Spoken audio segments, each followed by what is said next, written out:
ইন্নাল্লাযীনা আমানু ওয়া আমিলুস সালিহাত। আল্লাহ রাব্বুল আলামিন বলেন, নিশ্চয়ই যারা আমি আল্লাহ তাআলার উপরে ঈমান এনেছে এবং নেক আমল করেছে, ওয়া আমিলুস সালিহাত, নেক আমল যারা করেছে, আমার উপরে যারা ঈমান এনেছে, এই দুই গুণ যারা অর্জন করেছে, ওই বান্দা বান্দির জন্য আমি আল্লাহ তাআলা রেখে দিয়েছি কানাত লাহুম জান্নাতুল ফিরদাউসি নুজুলা। তাদের জন্য আমি আল্লাহ তাআলা জান্নাতুল ফিরদাউস রেখে দিয়েছি, যে জান্নাতুল ফিরদাউসের নিচে মধুর নহর, দুধের নহর প্রবাহিতমান, যে জান্নাতুল ফিরদাউসের মধ্যে শান্তি, সুখ আর আনন্দের কোনো শেষ নাই। সকল জান্নাতের মধ্যে সবচেয়ে শ্রেষ্ঠ জান্নাতের নাম হলো জান্নাতুল ফিরদাউস। এই জান্নাতুল ফিরদাউস আমি তাদের জন্য রেখে দিয়েছি।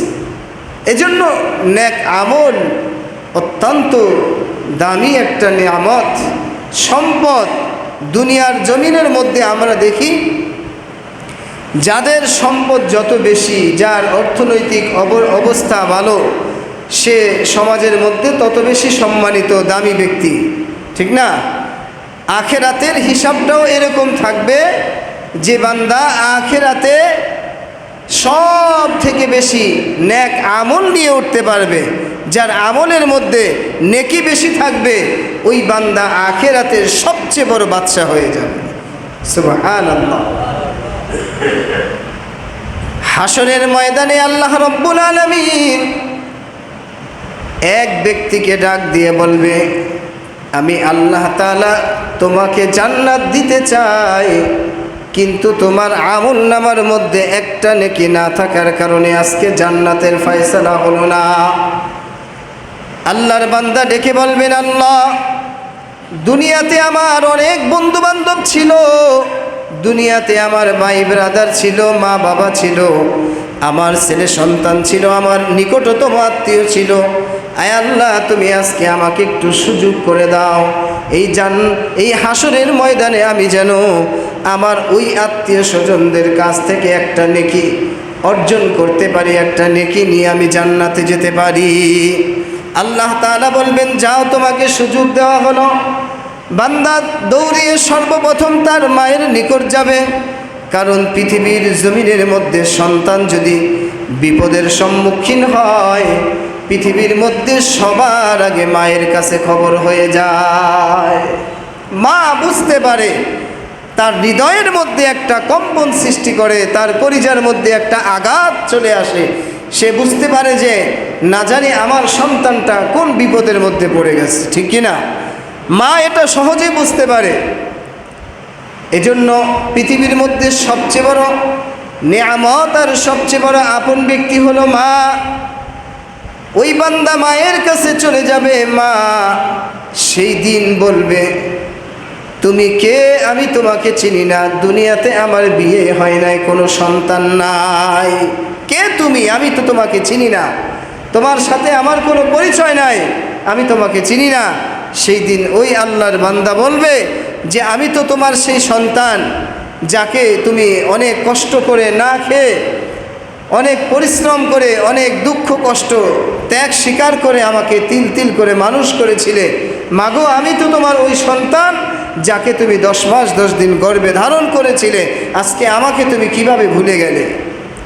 পরিস্থিতিটা কতটা ভয়ঙ্কর আর কতটা ভয়ানক হলে মা তার সন্তানের পরিচয় দিবে না?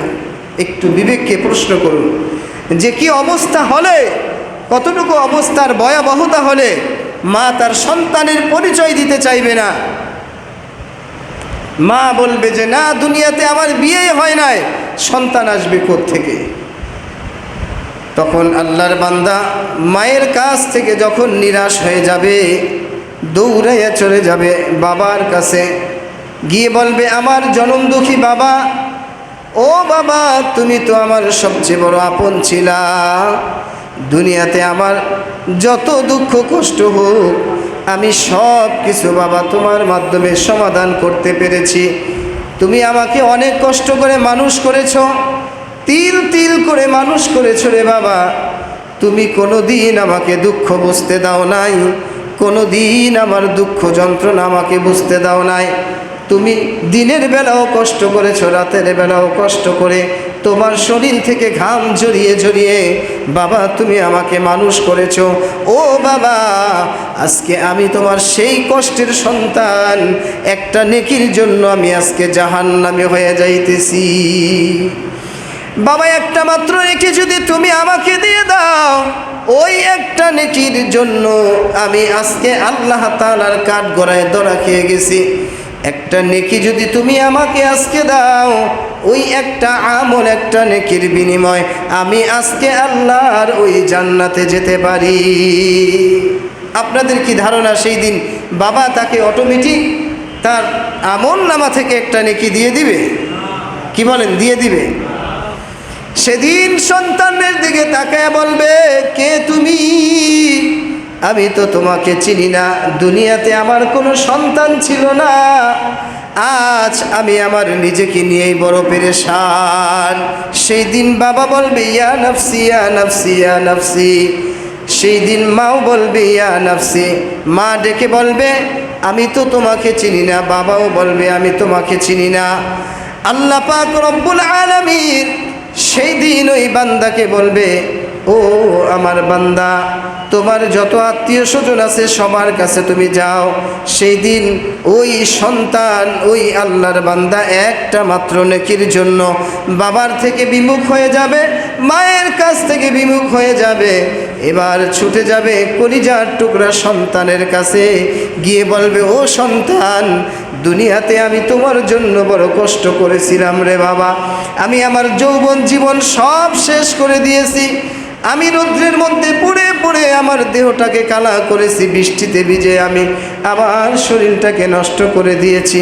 ও বাবা, আজ আমি তোমার ওই জনম দুঃখী বাবা, একটা মাত্র নেকি যদি আমাকে দাও, একটা নেকি পেলে আমি তোমার বাবা জান্নাতে যেতে পারি। এভাবে সকল মানুষগুলো, সন্তান, ছেলে মেয়ে, স্ত্রী, সবাই, বন্ধু বান্ধব সবাই তাকে ফিরিয়ে দিবে, কেউ তাকে একটা নেকি দিবে না। ওই দিন বান্দা বুঝতে পারবে যে আমার একটা নেকির কত প্রয়োজন। মানুষ বুঝতে পারে যখন মানুষ বিপদে পড়ে, বিপদের সম্মুখীন যখন হয়ে যায়, যখন অনেক সময় এমন ঘটনা ঘটে, বিদেশের বাড়িতে এমন বিপদের মধ্যে পড়ে আছে, মরুভূমির মধ্যে এমন বিপদের সংকটময় মুহূর্ত তার চলে যাচ্ছে জীবনের মধ্য দিয়ে, তার খানা নেই, পানি নেই, টাকা নেই, পয়সা নেই, কোনো মানুষ নেই, আত্মীয় স্বজন নেই, যোগাযোগ নেই, সব কিছু থেকে বিচ্ছিন্ন হয়ে ওই ব্যক্তিটা যতটা অসহায় হয়ে তার জীবনের প্রতিটা মুহূর্ত সে কাটায়, বলে তার চেয়েও আরো হাজার লক্ষ কোটি গুণ বেশি অসহায় হয়ে যাবে হাসরের ময়দানে মানুষগুলো, যখন সে একটা নেকির জন্য গোটা হাসরের ময়দানে দৌড়াদৌড়ি করতে থাকবে। এজন্য আল্লাহ তাআলা বলেন যে দুনিয়ার হায়াতের জিন্দেগিটা আমার আপনার নেক আমলের জন্য। এই দুনিয়াতে আল্লাহ এজন্যই পাঠাইছে যে ওই হাসরের ময়দানে যেন আমার আপনার আমলের জন্য কারো কাছে দৌড়াদৌড়ি করতে না হয়, কারো কাছে যেতে না হয়। আমি যেন আমার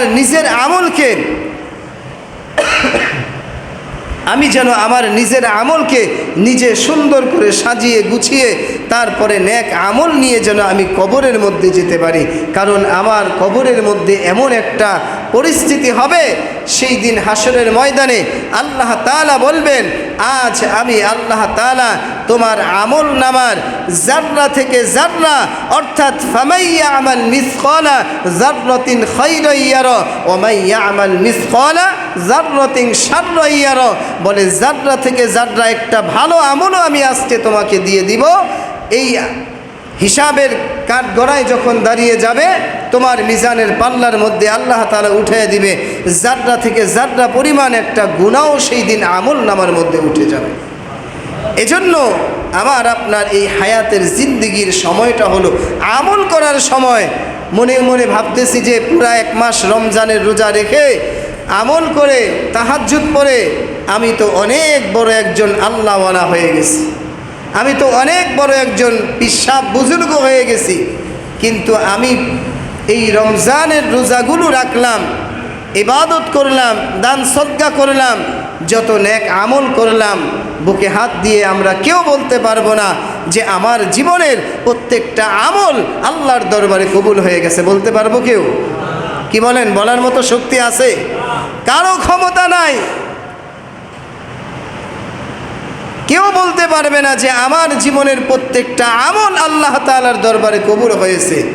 কিন্তু বান্দা আল্লাহ তাআলার উপরে আশা রাখতে পারে যে আল্লাহ আমার আমলগুলো যদি কবুল করে তাহলে আমি আল্লাহ তাআলার কাছে আশাবাদী যে আমি জান্নাতে যেতে পারবো যদি আল্লাহ আমাকে জান্নাত দিয়ে দেয়।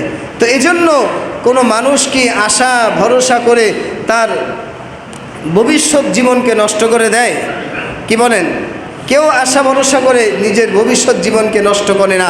হ্যাঁ, আশা আকাঙ্ক্ষা, আল্লাহ তাআলার উপরে ভালো ধারণা রাখা, এটা মুমিনের গুণ।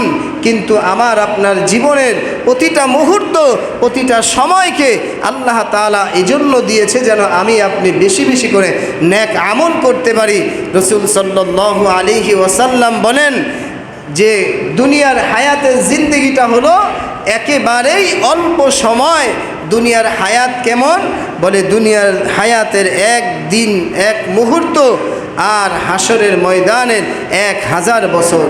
এরপরেও আল্লাহ তাআলা বলেন যে হাসরের ময়দানের 50,000 বছরের দাঁড়িয়ে থাকার যে ভয়াবহতা, যেই ভয়াবহ অবস্থা হবে, মানুষ যদি এই বিষয়গুলো নিয়ে একটু চিন্তা ফিকির করত তাহলে সে একটা নেক আমলও ছাড়তে পারতো না, আর একটি গুনাহও তার দ্বারা সংগঠিত হইতো না।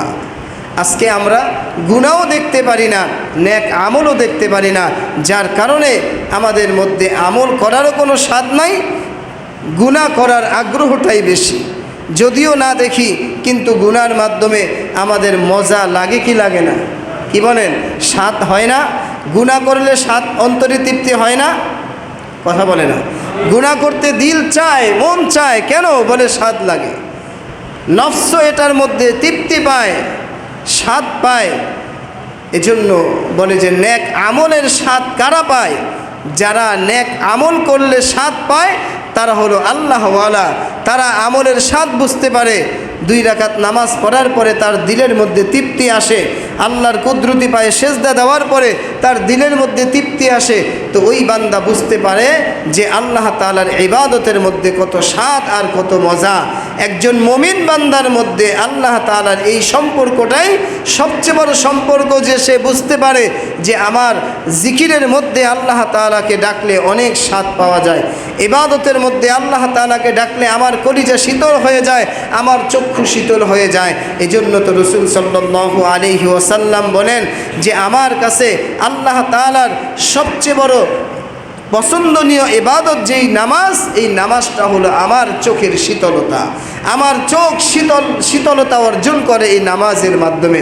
এজন্য রাসূল লম্বা লম্বা সেজদা দিতেন, দীর্ঘ টাইম পর্যন্ত নামাজ পড়তেন, বড় বড় সেজদা দিয়ে আল্লাহ রাসূল দীর্ঘ সময় পর্যন্ত দাঁড়িয়ে থাকতেন, সেজদার মধ্যে গিয়ে পড়ে থাকতেন।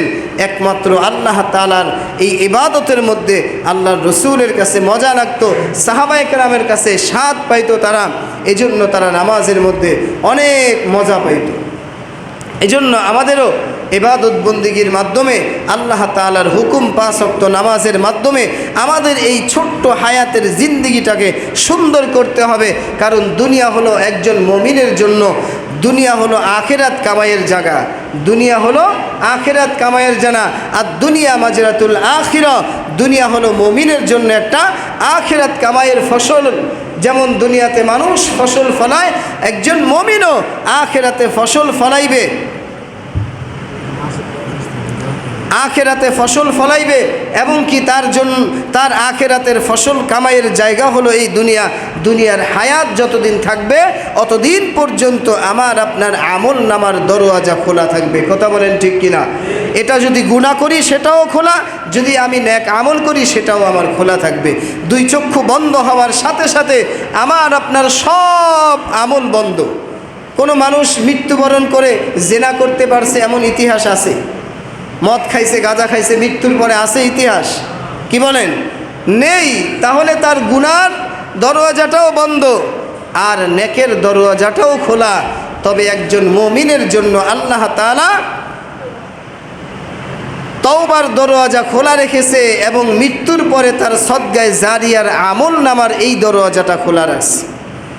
যে একজন মুমিন যখন মৃত্যুবরণ করবে তো সে যদি এমন কোনো নেক আমল করে যায়, এমন কোনো সদগায়ে জারিয়ার আমল করে যায়, যেই আমলটা সে দুনিয়ার থেকে বিদায় নেওয়ার পরে তার কবরের মধ্যে অটোমেটিক আমলটা পৌঁছাইতে থাকবে।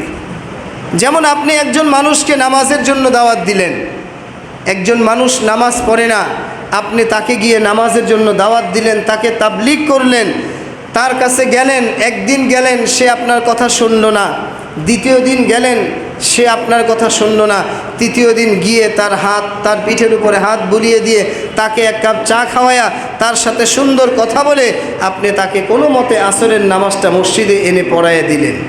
সে আসরের নামাজ পড়ার পরে চিন্তা করলো, আসরের নামাজটা পড়লাম, মাগরিবের আজান হয়ে গেছে, আমার তো বসে থাকাটা ঠিক নয়, আমি আবার মাগরিবটা পড়লাম। এই বান্দা আবার মাগরিবের নামাজের জন্য মসজিদে চলে আসলো। তো মাগরিবের নামাজটা কি সে দাওয়াতের মাধ্যমে আসছে না তার নিজের ইচ্ছায় আসছে? কি বলেন? নিজের ইচ্ছায় আসছে না, তার নফস তাকে নিয়ে আসছে, তার বিবেক তাকে নিয়ে আসছে যে আমি আসর পড়েছি, মাগরিব আমার পড়া দরকার, তার বিবেক তাকে নিয়ে আসছে। তারপর থেকে সে সিদ্ধান্ত নিল আমি মাগরিব পড়লাম, এশা পড়লাম, আমি আজ থেকে পরিপূর্ণ সিদ্ধান্তে উপনীত হলাম যে আমি আর এক ওয়াক্ত নামাজও ছাড়ব না, আমার মৃত্যু হওয়ার আগ পর্যন্ত আমি 5 ওয়াক্ত নামাজ জামাতের সাথে পড়ব।